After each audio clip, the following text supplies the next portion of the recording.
فضل الرحمان صاحب اب کریڈٹ لینا چاہتے ہیں کہ جب یہ نظام گرے گا تو کریڈٹ فضل الرحمان صاحب کو، دیکھیں ہم نے پہلے سب سے آواز اٹھائی تھی اور دیکھیں اس کے بعد یہ گر گیا، سارا کچھ ہو گیا، اور اگلے سیٹ اپ میں پھر اتنا ہی آپ کا رول بن سکے گا کہ دیکھیں گرانے والے ہم ہیں.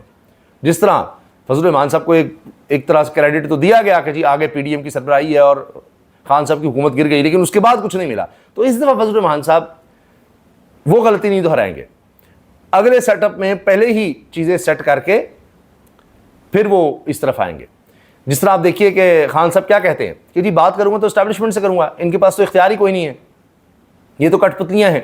تو فضل الرحمان صاحب بھی کس پر اٹیک کر رہے ہیں؟ اسٹیبلشمنٹ پر کر رہے ہیں، کیونکہ اگر بات کرنی ہے جو ہونا ہے ان کے ساتھ ہونا ہے.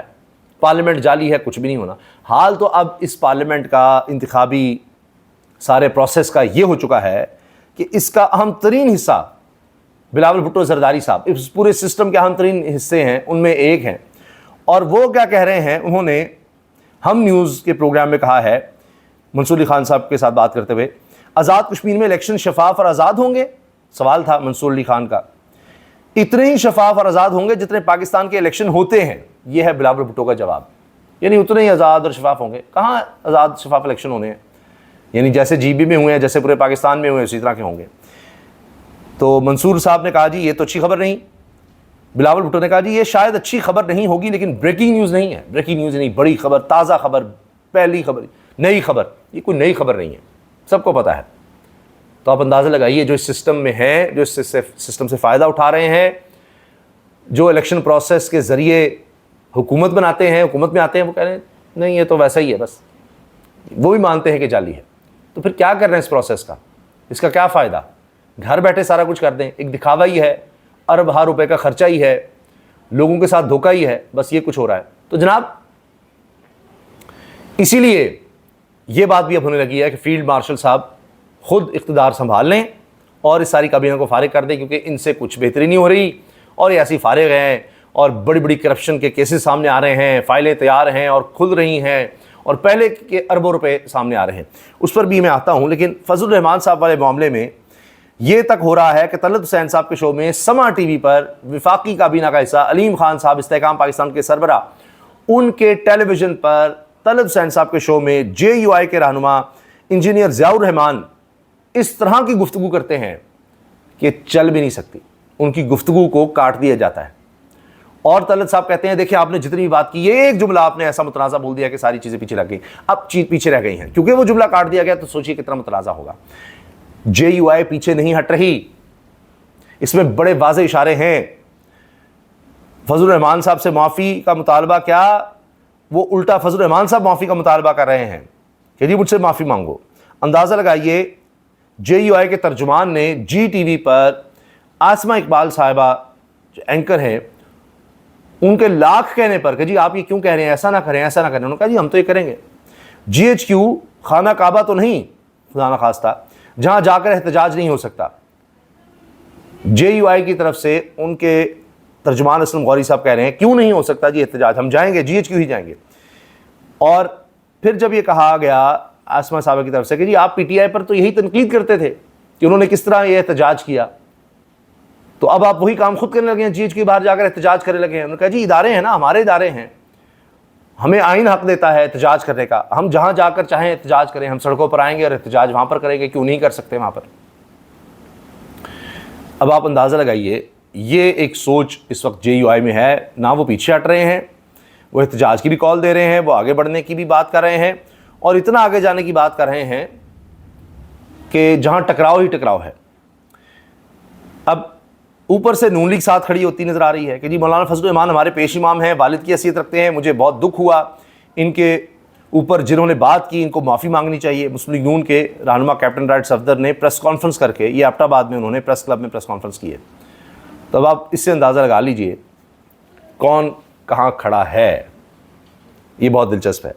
اب اس ساری صورتحال کو دیکھتے ہوئے جتنی یہ گڑبڑ ہو رہی ہے، ہر کوئی اپنا حصہ بڑھانے کی کوشش کر رہا ہے. مثال کے طور پر چیف جسٹس صاحب کہہ رہے ہیں کہ ہمیں ایک اور عدالت چاہیے اور وہ ہے جی commercial court of Pakistan, international commercial court of Pakistan. اب اس کے لیے بھی اربوں روپے چاہیے. اس پر سابق جج سپریم کورٹ کے جنہوں نے استعفیٰ دیا، جن کو آج چیف جسٹس ہونا چاہیے تھا، منصور علی شاہ صاحب، انہوں نے کہا ہے کہ یہ تو بالکل ایک فضول بات ہے، اس کا کوئی فائدہ نہیں ہے، اور جب تک ہم پاکستان میں آئین پر عمل نہیں کریں گے، یہاں پر قانون کی حکمرانی نہیں ہوگی، کوئی اس طرح کی کورٹ کو نہیں مانے گا کہ جی international commercial court of Pakistan کے انٹرنیشنل کوئی ادارہ آتا ہے، اس کو کوئی مسئلہ ہے تو وہ اس کورٹ میں آ جائے، بجائے عالمی کسی عدالت میں جائے تو یہاں آ کر ہی انہی کورٹس کو مان لے۔ پہلی بات یہ کہ اس کا مطلب ہے کہ نہ آئینی عدالت نہ سپریم کورٹ، کوئی بھی ادارہ ان کو ماننے کو تیار نہیں ہے۔ جب بھی کوئی کمپنی آتی ہے وہ کہتی ہے جی ہم پاکستان میں اگر انویسٹ کر رہے ہیں، اول تو اب کوئی آئی نہیں رہی کمپنی، تو کانٹریکٹ میں لکھواتے ہیں، معاہدے میں لکھواتے ہیں کہ جی کوئی بھی مسئلہ ہمیں آیا ہم عالمی عدالت میں جائیں گے، ہم فلاں عدالت میں جائیں گے، آپ کی کسی عدالت پر نہ ہمیں اعتبار ہے، نہ ہم نے وہاں پر جانا ہے، نہ ہم نے وہاں پر مقدمہ کرنا ہے، اور معاہدے میں لکھا ہوتا ہے کہ جی وہاں سے فیصلہ کروائیں گے۔ یہ عزت، توقیر، اعتبار رہ گیا ہے ہمارے نظام انصاف کا۔ اس میں چیف جسٹس صاحب کہہ رہے ہیں جی ایک اور عدالت بنا رہے ہیں، اس کو مانے گا کون؟ نہ الیکشن پروسیس، نہ اس حکومت کو، نہ وزراء کو کوئی مانتا ہے، اور اسی طرح سے جتنے بھی ادارے بنائے ہیں لوگوں کا کسی پر بھی اعتبار ہی نہیں ہے، تو کیا فائدہ لوگوں کا جب ٹرسٹ ہی نہیں ہے۔ اب اس سارے کھیل کو دیکھتے ہوئے اب آپ دیکھیے کہ یہ بات کیوں کی جا رہی ہے اور کس طرح کی جا رہی ہے، کر کون رہا ہے۔ فیلڈ مارشل کو اقتدار سنبھال کر موجودہ کابینہ کو فارغ کر دینا چاہیے، سابق secretary election commission Qamar Dilshad. اچھا، میں قمر دلشاد صاحب کے والد صاحب کو بتاؤں، ان سے کئی انٹریکشنز ہیں اور on the record, off the record گفتگو ان سے ہوتی ہے۔ کئی دفعہ ایسا ہوا کہ ان سے کہا کہ جی اس معاملے پر بات کر لیں، کہتے نہیں ابھی کوئی خبر ہی نہیں ہے، ابھی کوئی اس طرح کی ہلچل نہیں ہے، ابھی کچھ ہو نہیں رہا، ابھی تو بس یہی ہیں، یہ چل رہے ہیں، اس لیے کیا بات کرنی۔ تو سوچیے ذرا، یہ اسٹیبلشمنٹ کو بھی سمجھتے ہیں، ایسے ہی نہیں مشورے دیتے، تو یہ تب انٹرویو دیتے ہیں، تب اس طرح کی اسٹیٹمنٹ دیتے ہیں جب وہ مناسب سمجھتے ہیں کہ اب نہ صرف ماحول ہے کہ تو کوئی ایسی چیز بن رہی ہے یا کوئی ایسی خبر نظر آ رہی ہے، کچھ ایسا ہو رہا ہے، ورنہ وہ ایسی بات نہیں کرتے۔ تو اب آپ یہ چیز ذہن میں رکھتے ہوئے یہ پورا ان کا انٹرویو ذرا سنیے کہ وہ کیا کہہ رہے ہیں۔ سابق سیکرٹری الیکشن کمشنر یہ کالم بھی لکھتے ہیں اور چیزوں کو بھی سمجھتے ہیں، ایسے نہیں بات کرتے۔ قمر دلشاد کا کہنا ہے کہ حالیہ دنوں میں مختلف قومی اداروں میں اربوں روپے کی مالی بے ضابطگیوں کی خبریں سامنے آئیں۔ ان کے مطابق نیلم جہلم منصوبے اور فیصل آباد الیکٹرک سپلائی کمپنی سے متعلق بھی مالی بے ضابطگیوں اور کرپشن کے الزامات سامنے آئے ہیں، جو اس بات کی نشاندہی کرتے ہیں کہ انتظامی نظام کو مضبوط بنانے کی ضرورت ہے، کہ انتظامی نظام فیل ہو گیا ہے، کرپشن بہت زیادہ ہو رہی ہے، اربوں روپے کی ہو رہی ہے۔ اب انہوں نے بی نیوز کے پروگرام صحافت اور سیاست میں گفتگو کی۔ قمر دلشاد نے کہا کہ ان کے خیال میں ایسے حالات میں ایک مضبوط شخصیت کی ضرورت محسوس ہوتی ہے جو انتظامی معاملات کو مؤثر انداز میں سنبھال سکے، بیوروکریسی کو نظم و ضبط میں لا سکے اور ریاستی اداروں کی کارکردگی بہتر بنا سکے۔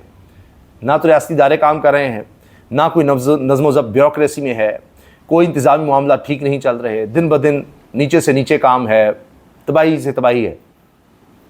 اب دعویٰ کیا کیا؟ اس وقت بیوروکریسی مکمل طور پر حکومت کے کنٹرول میں نہیں ہے۔ اب دیکھیے نا، اسٹیبلشمنٹ میں کیا ہوتا ہے، اسٹیبلشمنٹ میں ملٹری اسٹیبلشمنٹ آ جاتی ہے، جوڈیشل اسٹیبلشمنٹ آ جاتی ہے، یعنی ان میں جو فیصلہ ساز ہیں اوپر، جوڈیشری میں بھی جو اوپر بیٹھے ہوتے ہیں، اس میں ایک پولیٹیکل اسٹیبلشمنٹ بھی ہوتی ہے، اس میں جناب بیوروکریٹک اسٹیبلشمنٹ بھی ہوتی ہے، اس میں ایک اشرافیہ بھی ہے جس میں آپ بڑے بڑے کاروباری کہہ سکتے ہیں، لوگ جو کاروبار کو اوپر نیچے کر دیتے ہیں، جو اسٹاک کو اوپر نیچے کر دیتے ہیں۔ تو یہ سب ایک ایوالو ہو رہا ہوتا ہے کام۔ کوئی جو ریٹائر ہو جائے وہ باہر ہو جاتا ہے، کئی دفعہ کوئی ریٹائر ہوا بھی اسٹیبلشمنٹ کا حصہ ہی رہتا ہے، تو یہ سب ہوتا ہے۔ تو ایک اسٹیبلشمنٹ اس طرح اپنی شکل بدل دیتی ہے، یعنی جو اصل فیصلہ ساز ہوتے ہیں ان میں یہ چیزیں چل رہی ہوتی ہیں۔ ضروری نہیں ہوتا کہ سیاستدان، وہ سیاستدان جو پرائم منسٹر ہے وہی اسٹیبلشمنٹ کا حصہ ہو، نہیں، ایسا نہیں ہوتا۔ کوئی اور سیاستدان ہوتا ہے جو وزیر بھی ہوتا ہے، جو سینٹ میں بھی ہو سکتا ہے، اور وہ اصل میں اسٹیبلشمنٹ کا حصہ ہے۔ جو اس وقت پولیٹیکل پارٹی اقتدار میں ہے وہ نہ ہو، تو یہ چیزیں چل رہی ہوتی ہیں۔ تو اسٹیبلشمنٹ ایک اور چیز ہوتی ہے اور وہ پاکستان میں پاور رکھتی ہے۔ اچھا، اب کہہ رہے ہیں کہ جی بیوروکریسی مکمل طور پر حکومت کے کنٹرول میں نہیں اور انتظامی معاملات بڑی حد تک افسر شاہی کے ذریعے چل رہے ہیں۔ پنجاب کے چیف سیکرٹری زاہد اختر زمان کا حوالہ دیتے ہوئے کہا کہ وہ ایک قابل افسر ہیں اور ان کے مطابق انتظامی امور کو بہتر انداز میں چلا رہے ہیں۔ قمر دلشاد نے کہا کہ اگر آئینی اور سیاسی حالات ایسے پیدا ہو جائیں کہ صدر پاکستان کا منصب خالی ہو جائے اور نئے صدر کا انتخاب آئینی طور پر ممکن نہ رہے، تو آئین میں ترمیم کر کے فیلڈ مارشل کو عارضی طور پر صدر پاکستان بنایا جا سکتا ہے۔ اچھا غور کیجئے گا، یہ وہ بتا بھی رہے ہیں کیسے ہو سکتا ہے، لیکن آئین میں اگر آپ نے ترمیم کرنی پیپلز پارٹی اور نون لیگ کو ساتھ ہونے چاہیے، تو بظاہر تو نہیں لگتا ان کی لیڈرشپ ہی مانے گی۔ یہاں پر بات آ جاتی ہے کہ کون اسٹیبلشمنٹ کے ساتھ کھڑا ہے۔ کیا ان کے اپنے MNAs MPAs میں ایسے لوگ نہیں ہیں جو ان کے خلاف چلے جائیں گے؟ یہ سوچئے۔ اچھا اب یہ کہ جی فیلڈ مارشل کو پھر عارضی طور پر صدر پاکستان بنایا جا سکتا ہے۔ موجودہ علاقائی اور داخلی حالات غیر معمولی نوعیت کے ہیں، اس لیے ہر ممکن آئینی راستے پر غور کیا جا سکتا ہے۔ ملک میں حالات ایسے ہیں کہ ہر طرح کی تبدیلی پر غور ہونا چاہیے، کوئی نہ کوئی آئینی راستہ نکالنا چاہیے۔ باقی تو پھر اوپر آئینی عدالت ہے، کیا ہوگا، کوئی چیلنج کرے گا، جو بھی ہوگا آئینی عدالت میں جائے گا، تو پھر آئینی عدالت ہے، وہ فیصلہ کر دے گی۔ سوال ہوا کہ اگر مجوزہ آئینی ترمیم کے معاملے پر صدر آصف علی زرداری اتفاق نہ کریں اور سیاسی دباؤ بڑھنے کی صورت میں وہ اپنے عہدے سے استعفیٰ دے دیں تو پھر صدر پاکستان کون ہوگا؟ اس پر قمر ارشاد نے کہا کہ ان کے نزدیک اس سوال کا تعلق صرف سیاست سے نہیں بلکہ آئینی تقاضوں اور خطے کی مجموعی صورتحال سے ہے۔ ان کا کہنا تھا کہ ایران میں جنگ کی صورتحال، امریکہ سمیت بڑی طاقتوں کی دلچسپی اور خطے میں بڑھتی ہوئی کشیدگی کے باعث کسی بھی غیر معمولی صورتحال کو خارج از امکان قرار نہیں دیا جا سکتا۔ قمر ارشاد نے کہا کہ اگر ایسے حالات میں صدر کا منصب خالی ہو جائے تو آئین کے آرٹیکل 41 کے تحت نئے صدر کا انتخاب کرانا آسان نہیں ہوگا، کیونکہ اس انتخابی عمل میں پارلیمنٹ، سینٹ اور چاروں صوبائی اسمبلیاں شامل ہوتی ہیں۔ ان کے مطابق اگر حالات معمول کے مطابق نہ ہوں تو اس آئینی عمل کو مکمل کرنا مشکل ہو سکتا ہے۔ ایسی صورت میں آئین کے آرٹیکل 41 میں ترمیم ایک ممکنہ راستہ ہو سکتا ہے جس کے ذریعے فیلڈ مارشل کو عارضی طور پر صدر پاکستان کا منصب دیا جا سکتا ہے۔ اس مقصد کے لیے آئینی عدالت سے بھی رجوع کیا جا سکتا ہے تاکہ غیر معمولی حالات کے پیش نظر آئینی رہنمائی حاصل کی جا سکے اور اس نظام کو قانونی تحفظ مل سکے۔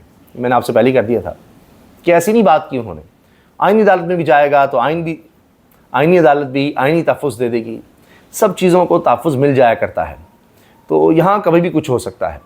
اور یہ بات تو اعجاز الحق نے بھی حال ہی میں کہی ہے، اس کا ہم نے ذکر بھی کیا ہے اپنے پچھلے ویلاگز میں، کہ وہ کہہ رہے ہیں کہ کوئی بھی ناگزیر نہیں ہوتا۔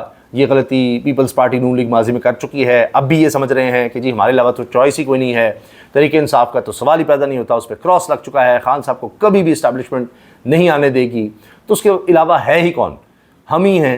تو لہٰذا وہ اس کانفیڈنس میں نہ عوامی رابطہ مہم چلاتے ہیں، نہ عوام سے کوئی رابطہ رکھتے ہیں، نہ عوام کی پرواہ کرتے ہیں، نہ سیاست کرتے ہیں، نہ بیانیے کی طرف توجہ ہے، نہ ان کی اکانومی کی طرف اس طرح سے توجہ ہے۔ اقتدار ہے، ان کو لگتا ہے اسٹیبلشمنٹ کے پل پر ہے، ان کے کندھوں پر سوار ہو کر ہم آئے ہیں اور ان کے پاس ہمارے علاوہ کوئی ہے نہیں، اسی لیے ہم کندھوں پر سوار رہیں گے۔ یہاں اعجاز الحق صاحب کہتے ہیں وہ غلطی کر رہے ہیں۔ تو میں نے آپ کو بتایا نا کہ راستہ نکل آتے ہیں، اور اسی میں سے ایک راستہ، ممکنہ راستہ قمر ارشاد بتا رہے ہیں کہ فیلڈ مارشل خود چیزوں کو سنبھال لیں، اقتدار سنبھال لیں اور موجودہ کابینہ کو وہ فارغ کر دیں، اور اس میں پھر آئین کے آرٹیکلز کا بھی حوالہ دے رہے ہیں کس طرح سے آپ یہ کام کر سکتے ہیں۔ قمر ارشاد کی رائے میں ایک عارضی آئینی بندوبست ہو سکتا ہے، اور جب حالات معمول پر آ جائیں تو دوبارہ آئین کے آرٹیکل 41 کے تحت صدر پاکستان کا باقاعدہ انتخاب کرا لیا جائے۔ واضح یہ کیا کہ ان کی ذاتی آئینی رائے اور ایک عمومی تجویز ہے جسے موجودہ حالات کے تناظر میں پیش کیا گیا ہے۔ قمر ارشاد نے کہا کہ موجودہ حالات میں فیلڈ مارشل کو اقتدار سنبھال لینا چاہیے یا صدر بن جانے چاہیے، کیونکہ پاکستان اس وقت بد انتظامی، ناقص حکمرانی اور کرپشن جیسے سنگین مسائل سے دوچار ہے۔ تقریباً ہر ریاستی ادارے میں کرپشن کی شکایات سامنے آ رہی ہیں جس کے باعث نظام حکومت متاثر ہو رہا ہے، اور ماضی کی مثال بھی انہوں نے دی کہ سابق صدر ایوب خان کے دور میں وفاقی کابینہ محدود مگر قابل افراد پر مشتمل تھی، جس کی وجہ سے معاشی اور انتظامی فیصلے زیادہ مؤثر انداز میں کیے جاتے تھے۔ انہوں نے کہا کہ اس دور میں منگلا ڈیم جیسے بڑے ترقیاتی منصوبے مکمل ہوئے جس کی لاگت تقریباً 40 کروڑ ڈالر تھی، جبکہ اس وقت ڈالر کی قیمت تقریباً 4 روپے تھی، یعنی اس وقت 4 روپے کا ایک ڈالر تھا، اب تو 300 کے لگ بھگ کا، 300 روپے کا، 280-85 روپے کا ایک ڈالر مل رہا ہے۔ تو لہٰذا وہ کہہ رہے ہیں دیکھیں اس وقت کتنی ترقی ہوئی۔ اور پھر انہوں نے کہا کہ جی پاکستان میں انتخابات کے بعد دھاندلی کے الزامات لگتے رہتے ہیں، اس پر انہوں نے بات کی۔ 2008 کے انتخابات کی بھی انہوں نے بات کی کہ جی میں نے کیا مشورہ دیا تھا بطور وفاقی سیکرٹری الیکشن کمیشن، صدر جنرل پرویز مشرف کو بریفنگ دی تھی کہ مسلم لیگ قاف کو تقریباً 35 نشستیں ملیں گی، پیپلز پارٹی کو 85، نون کو 67 سے 70، اور پھر کسی اور نے بھی ان کے بارے میں بتایا اور مشورے دیے پرویز مشرف کو، اور کہا گیا کہ جی آپ اب جو بھی نتائج ہیں ان کو قبول کریں۔ بینظیر بھٹو کے قتل کے بعد ملک کی سیاسی فضا مکمل طور پر تبدیل ہوئی، جس کا فائدہ پاکستان پیپلز پارٹی کو ملا اور انتخابی نتائج پر بھی اس کے اثرات ہوئے۔ پھر اسی طرح سے 2013 کی انہوں نے بات کی، ماضی کی بات کی، یہ کیا کیا ہوتا رہا، اور پھر کہا کہ جی یہ موجودہ الیکشن اس لیے متنازع ہو گئے کہ آپ نے جوڈیشل آفیسر سے نہیں لیے، انتظامیہ سے لیے، اور معاملہ خراب ہو گیا۔ تو اب جو بھی الیکشنز ہونے ہیں، جس طرح بلاول نے کہا، وہ اتنے ہی ہونے ہیں جتنے ابھی 2024 کے ہو گئے۔ تو اس کے بعد پھر اگر 2024 میں فیصلہ ہوا تھا کہ کس کو کیا ملنا ہے، تو اب بھی آزاد کشمیر میں بھی فیصلہ ہو چکا ہے کس کو کیا ملنا ہے۔ تو باقی تو وہاں پر جس طرح کے الیکشن ہونے جا رہے ہیں ساروں کو اندازہ ہو چکا ہے، تو اس کے بعد بھی دیکھیے کیا ہوتا ہے، کیا حالات اس سے سنبھل جاتے ہیں، کیا بہتری آ جاتی ہے۔ پیپلز پارٹی سمجھ رہی ہے ان کو اقتدار مل جائے گا تو پتہ نہیں کیا کیا ہو جائے گا، تو پہلے ہی ان کا وزیر اعظم موجود ہے آزاد کشمیر میں، کہنے کو تو شہباز شریف بھی پیپلز پارٹی کے وزیر اعظم ہیں، یہ تو جملہ سب کو پتہ ہے۔ تو اقتدار میں دونوں اکٹھے ہیں، لیکن پھر بھی وہ مطمئن نہیں ہیں، خوش نہیں ہیں اس الیکشن پروسیس سے، یعنی جتنا وہ حصہ چاہتے ہیں وہ ان کو ملتا نظر نہیں آ رہا۔ یہ تو حال ہے۔ اجازت دیجیے، اللہ حافظ۔